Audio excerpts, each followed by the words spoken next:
I need a man to be in his masculine so I could be feminine. You're single. What do you mean? Why would he choose you? Tell me what you think. But a man with options is not going to choose a difficult partner.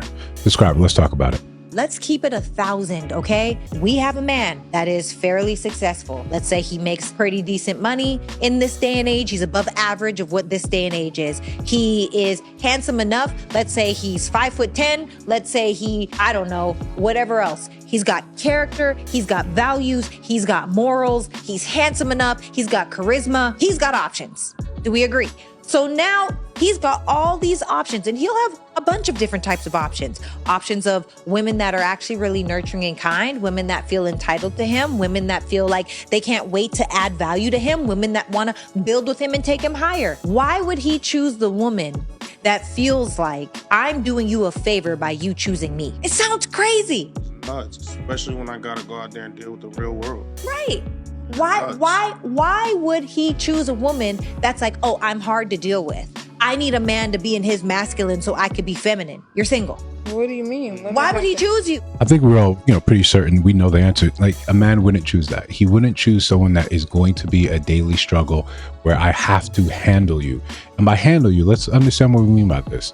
Some of the times when we hear these conversations about women saying that a man has to put her in her place where she knows this is the bounds of what I can say, but this is the bounds of respect versus disrespect.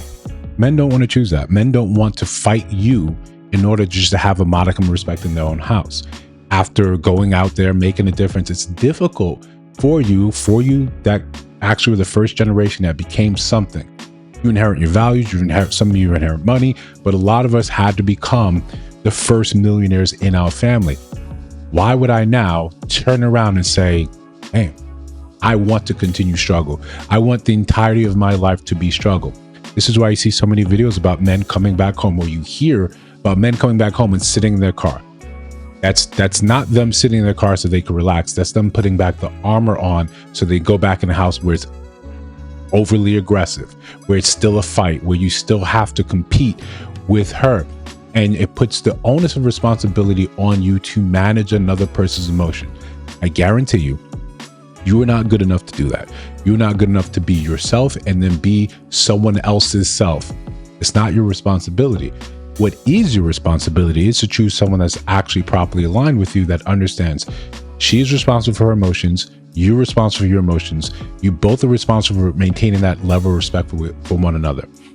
Now, before we continue, like, comment, subscribe, hit that notification bell so you don't miss no uploads, so you don't miss random lives. Besides that, we're trying to get to 5,000 subscribers, and we can't do that without you. So if you find value from posts, from the live streams, from these daily videos, subscribe. Besides that, we got some merch, we got membership. That's one of the best ways you can support the channel. Besides that, hype the video, share the video. So with all that YouTube stuff out the way, men have been saying forever, and sometimes it needs to come from a different source, a different gender, saying we don't want to do this. It's not my responsibility to sit in your trauma with you, because that is the handling part. You want someone that's going to understand that life made you masculine, life made you a certain way, and now it is incumbent upon him to undo perhaps decades, a decade and a half of this sort of damage. Think about typically how long it takes you to recover from an injury. Now we go from a physical thing to an emotional thing. This takes time.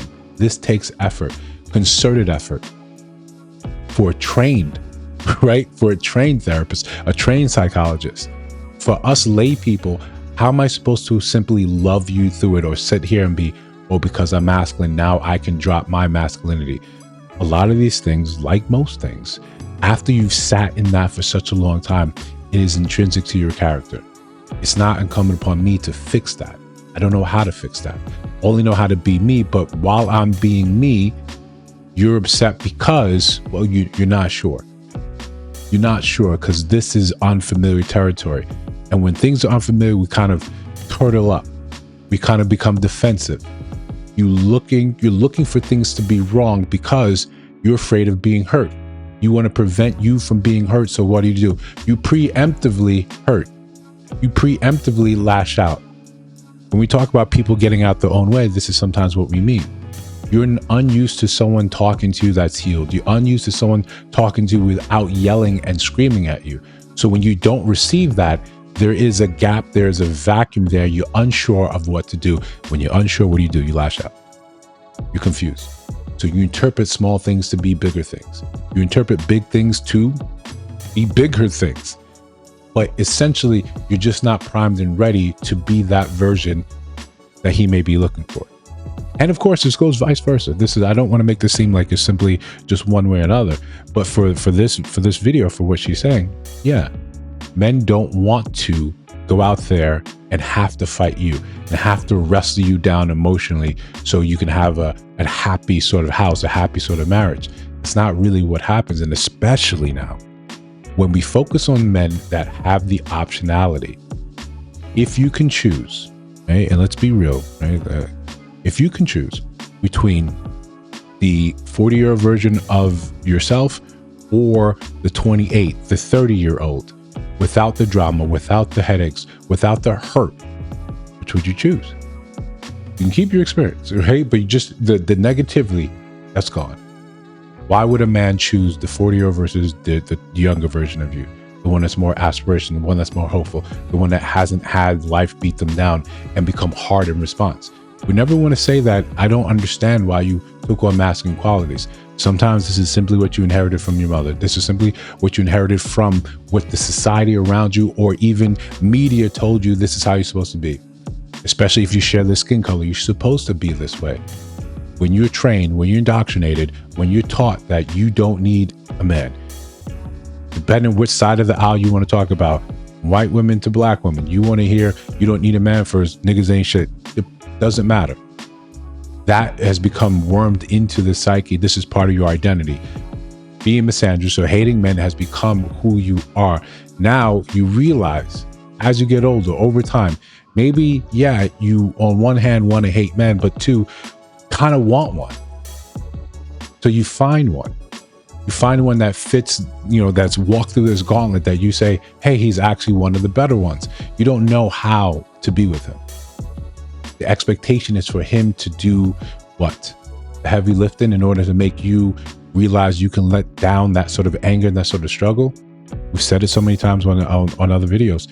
While you're doing that, while you're getting acclimated to the real world, through actually how good relationships actually function, you're hurting him. You're lashing out. You're kicking, you're screaming, you're a thorny bush that you're told to embrace. What happens? By the time you become good, how much resentment is built up into that relationship? The expectation that men are supposed to sit there and soak up this sort of damage, to sacrifice some of their own psyche, some of their own mental health, some of their own emotional health, doesn't make sense. Now, when we start having conversations focusing on what the men are looking for, what's important to those men, and only those men that meet your requirements, the ones that are above and beyond, that's when you start to see, yeah, you don't want any of that. They never signed up to say, that's exactly what I want. I want to come back home and I want to struggle with you. No, that's never happened. But these conversations aren't prevalent or haven't been prevalent because we've never looked at men and said, what the hell do you want? Now you're starting to see it, because as we start to age out and those men are still now available, but they somehow seem out of reach. As the optionality starts to dry out for a lot of women, they're saying, well, I don't want to settle. I refuse to settle. But these men are still out there. They exist. Why have you not caught their attention? Why are they not approaching you? Why are they not saying, let me deal with you? Because you're a bit prickly. Because it's dangerous being around you. And the last thing men want to do is disturb their peace. They want to go back home and find peace there. A lot of times that means coming back to an empty house exactly how we left it. So if you disagree, let me know down in the comments below. If you see other videos on the screen, check those out. Let me know your thoughts about those in those videos. And of course, if you're listening to my voice now, you have not subscribed, I think you should. I'm just trying to build something dope. I'll see you in the next one.